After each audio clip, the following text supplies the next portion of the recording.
Güler kıyılar, cuvan kıyılar, gül yüzlü gül duvan kıyılar. Aydıp verecek bir vakami, kadim kadim zaman kıyılar. Bulunmuş bir riva peri, taklanmış altın beri.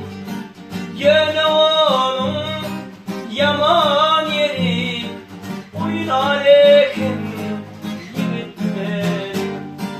Tevbedim önümüzde, kurulup koynan sessiz kapan. Heybamıka ömür baki, şol kapına düşmez kan. Heyvatlı şol kapına düşürmüşsün garip çoban.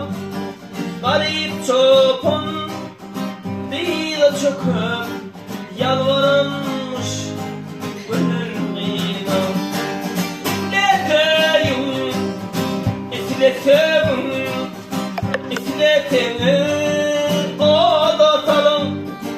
Ömür çölüm çobanıydım, şimdi senin dahilin.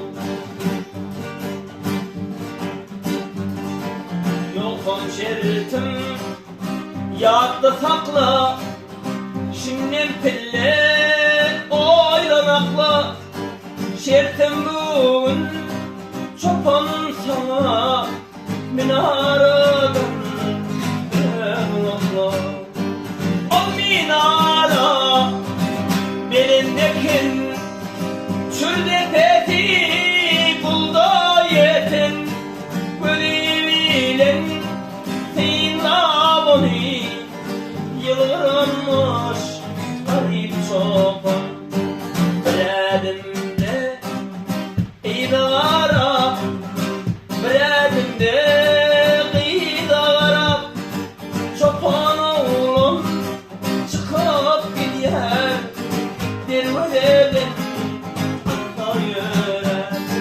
Benim yerim tapanına, oynamanın çaresi. Hani barbar ne derdim, koy verilmiş sorafı. Oncarafı bir sarımdan alıp geldi, ağlap başlap. Ona iyiyem leş oluptun minaradan örün taşlap.